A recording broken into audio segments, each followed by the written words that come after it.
Welcome to another enlightening episode of Healthy Her, where we explore various aspects of women's health and wellness. Today, we'll discuss critical topics ranging from heart health and skin care to innovative medical practices and gynecological wellness.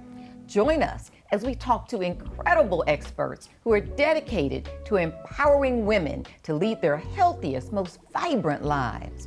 First, we have Claire Taylor, a dedicated nurse practitioner in dermatology with a passion for skin and overall health. Claire's personal journey with Marfan syndrome and her family's experiences with heart conditions have fueled her mission to raise awareness and educate others about invisible heart diseases. Despite facing her own health challenges, Claire's resilience and expertise have made her a leading voice in preventive health care, helping countless patients stay informed and proactive about their well-being. Next, we welcome Dr. Choa, a board-certified emergency medicine physician and founder of EmCare to You, a concierge medical practice that brings healthcare directly to patients' homes. Dr. Choa is a champion for patient dignity and accessibility, especially for postpartum wellness. As the author of What to Expect Next and co-host of the podcast, Hey Doc, Let's Chat, she provides invaluable insights and support to women navigating various stages of their health journey.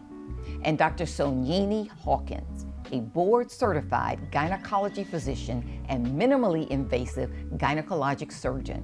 As the founder of the Fibroid and Pelvic Wellness Center of Georgia, Dr. Hawkins is dedicated to treating and empowering women with pelvic and gynecologic conditions. Her work extends beyond the operating room as she advocates for women's health through media appearances, speaking engagements, and patient-centered care. Really, what is your take on prioritizing for people? Maybe we'll just start with you, Dr. Choa. So, I think my personal journey and just the encounters that I've had with the healthcare system as a mom and my postpartum journey really fuel what I do. And so I do what I do because of community's sake, not because of any other reason. And so it's easy to prioritize because I'm doing something I love.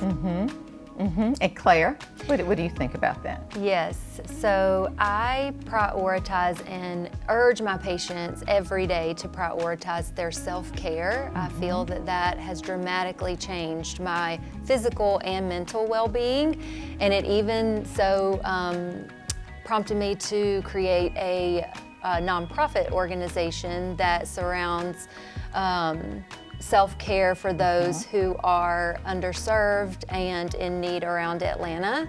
I believe that self-care and knowing your body is what saved my life as well. So I'm very passionate about prioritizing caring for ourselves because as women, we always care for everyone else. We do. And so we have to put ourselves first. And it's part of the culture as well. It's expected. Even we expect it of ourselves. Yeah, we just, by nature, we're that way. But if we're not looking at ourselves first, then we can't show up the best for others. So I believe in prioritizing that. And how has your personal journey influenced your career? So my personal journey has influenced my career. I am in dermatology, but I do have a family history of a genetic condition. The reason that I got into dermatology is because I could kind of go into overall wellness and have a life that and a career that allows me more work-life balance. And that was important, having a heart condition that I find ways to decrease stress.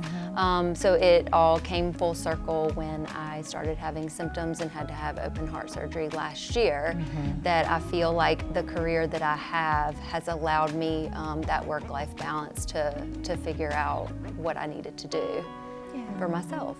I mean, that's important when we talk about work-life balance. How do you maintain your professional life and your personal life in some sort of balance?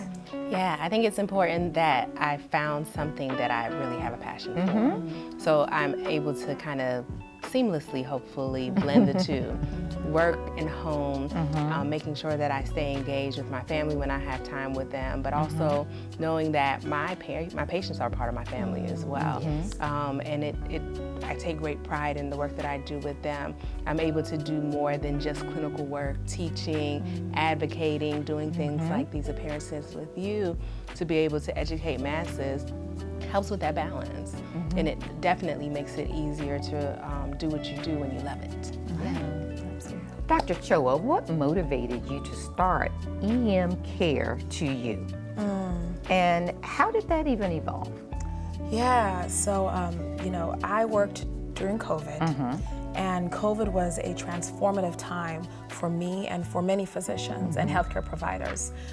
Working during that time and seeing just the socioeconomic dynamics in play, and just seeing how patients were dealing with this pandemic and how it was affecting their daily lives and their families.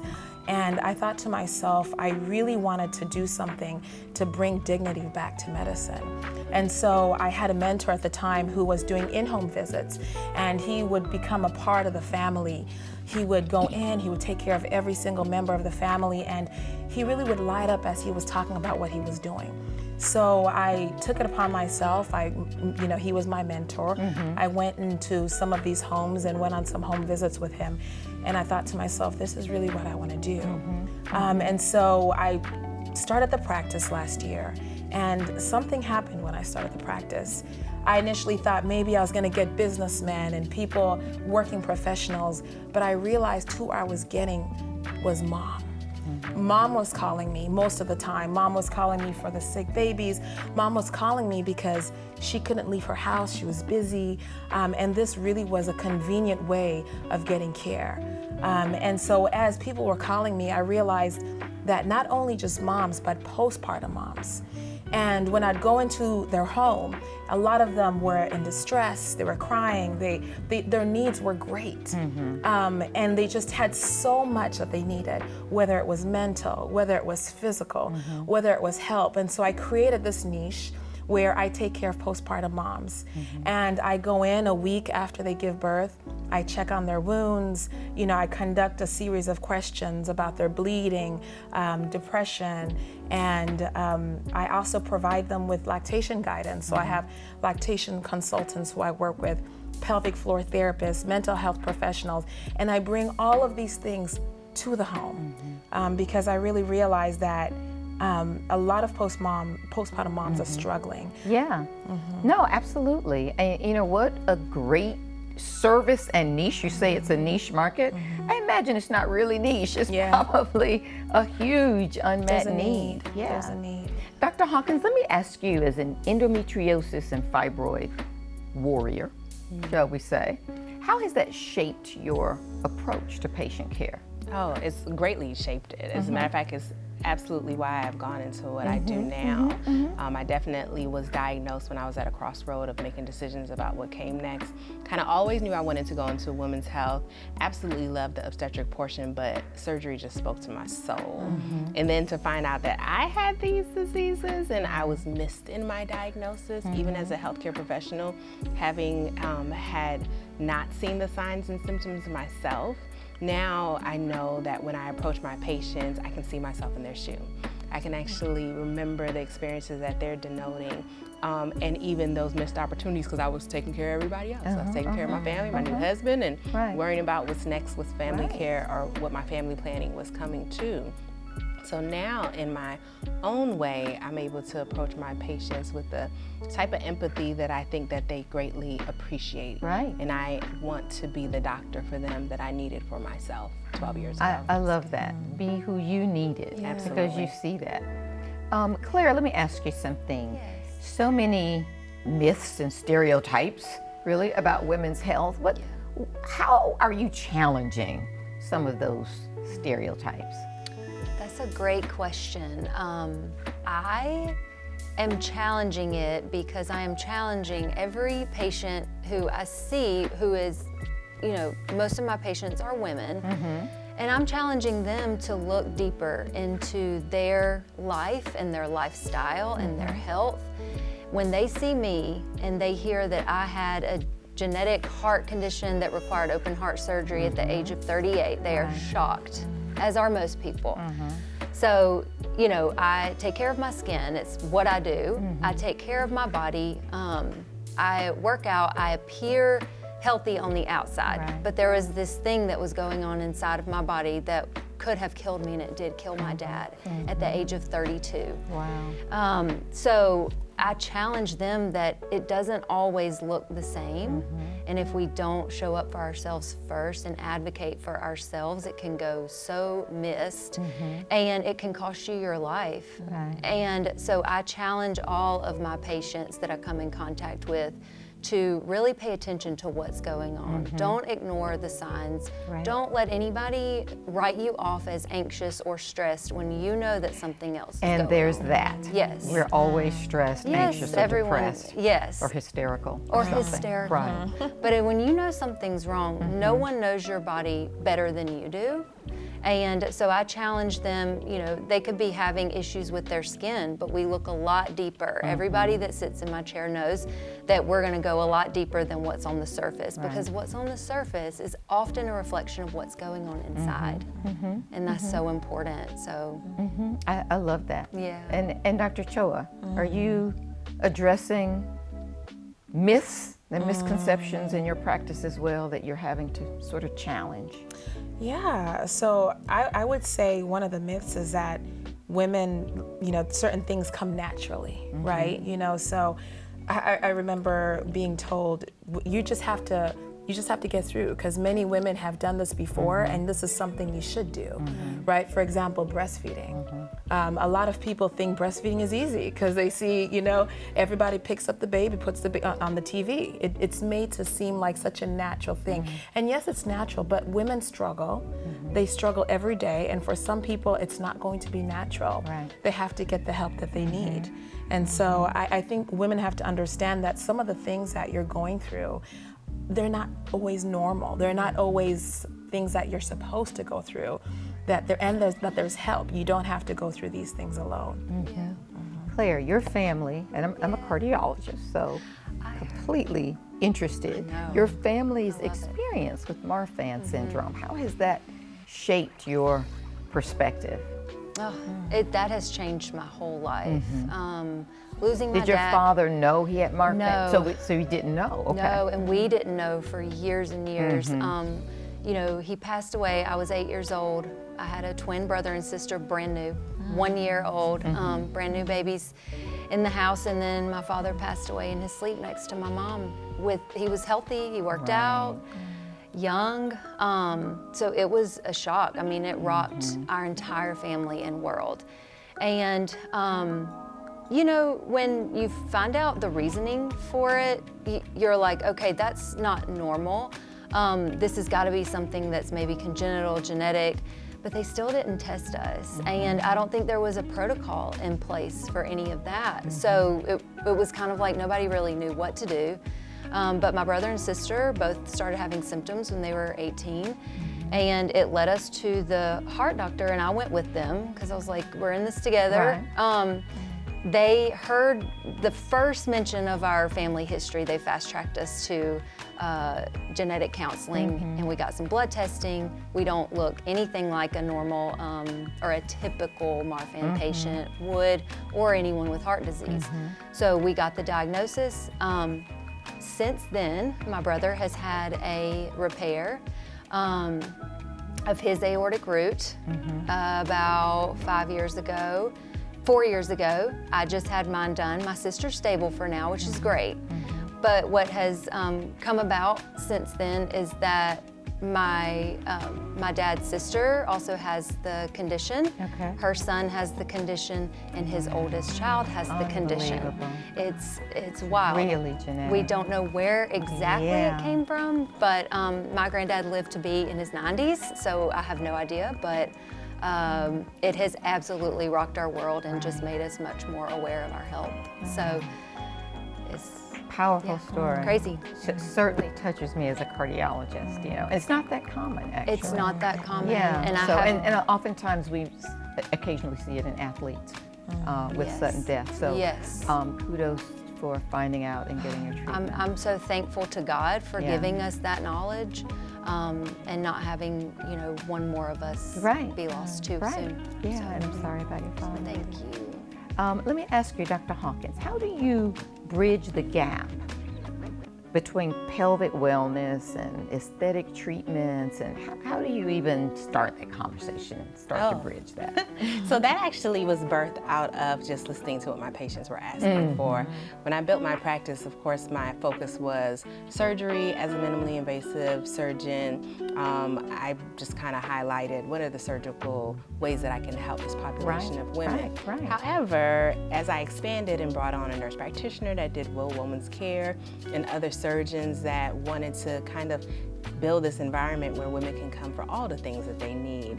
I had patients that would say, well, you just suck out a little bit of that in there. And my answer was, no, it's not the type of surgery that I do. However, I began to explore, well, what other options can I offer to my patients?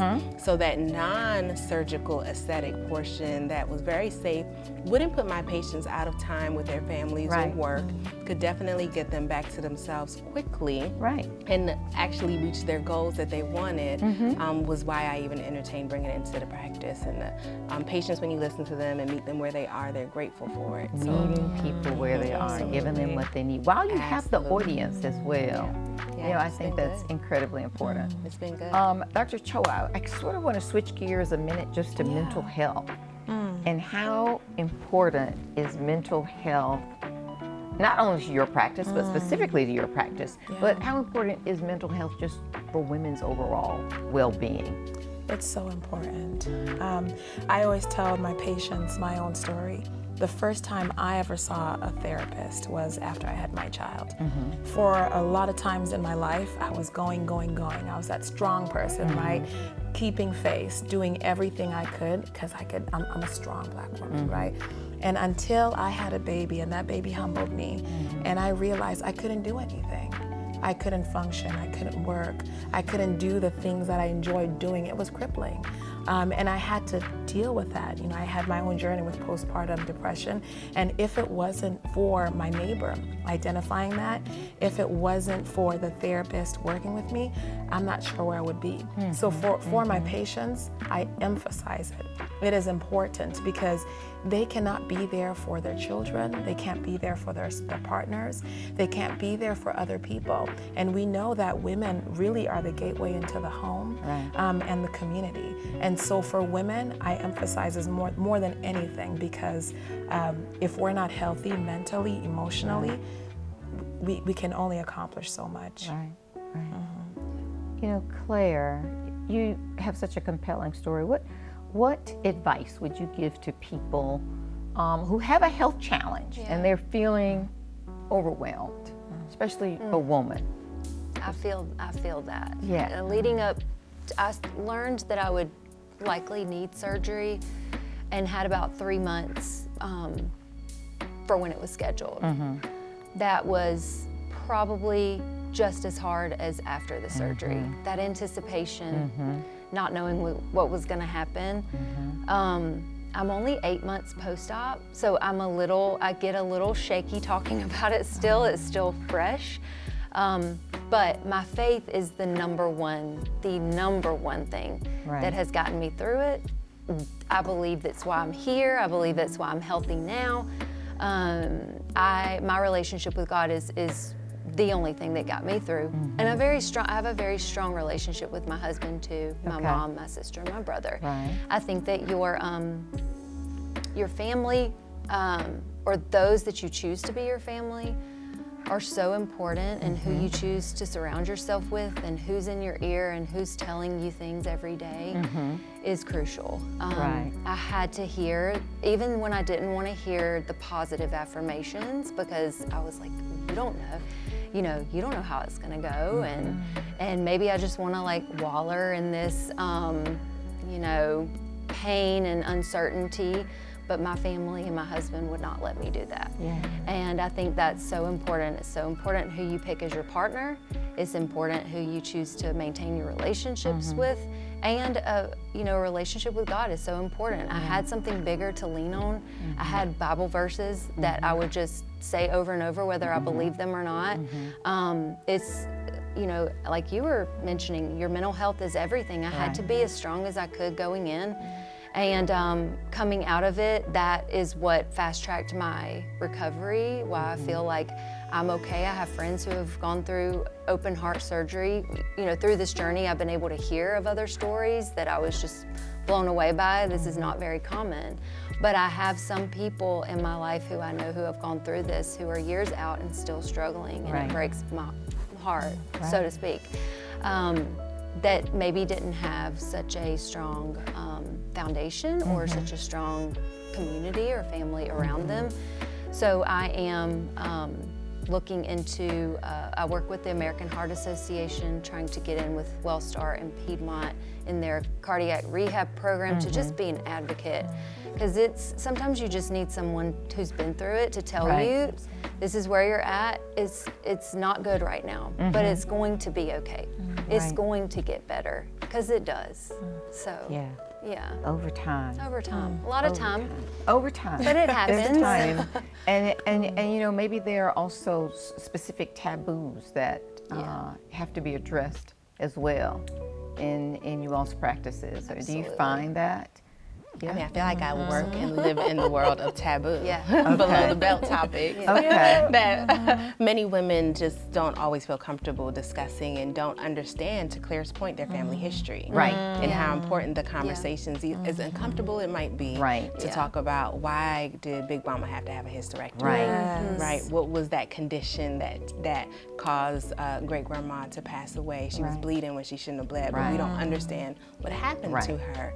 And not having those conversations about topics below the belt, unfortunately, can be, you know, detrimental to even our young daughters and the women in our families that wouldn't otherwise have guidance as to why they may be going through the same thing. Yeah. Absolutely. Outstanding. That is absolutely true. Let me ask you, how can people follow you if they want to? Get more information about you. Yeah, so very simply, to get to my website, which I put a lot of educational content about women's health on, getfibroidhelp.com. And then they can follow me on Instagram. I do a lot of live talks and a lot of educational pieces, and work with other physicians as well, at Soyini Hawkins, MD. Okay, all right. And Dr. Choa, how can people find you? Sure. So I'm on Instagram, so they can reach me at Dr. Choa. So at Dr. Choa, very easy, CHOWA. Okay. Or they can follow my business page, which is EmCare to you. Okay, excellent. And Claire, how can people learn more about you? Same Instagram. Okay. At Claire Taylor _NP. Claire is CLARE, no I. And then if you want to learn more about my nonprofit and how we help women around Atlanta prioritize their self-care, that's www.beautyandthebuilder.org. Outstanding. Thank you so much to our incredible guests for sharing their invaluable insights and experiences with us today. We've learned so much about the importance of proactive health care, skin health, and empowering women through informed medical choices. Remember, ladies, you deserve to live your healthiest and happiest lives. Stay tuned for more inspiring episodes of Healthy Her. See you next time.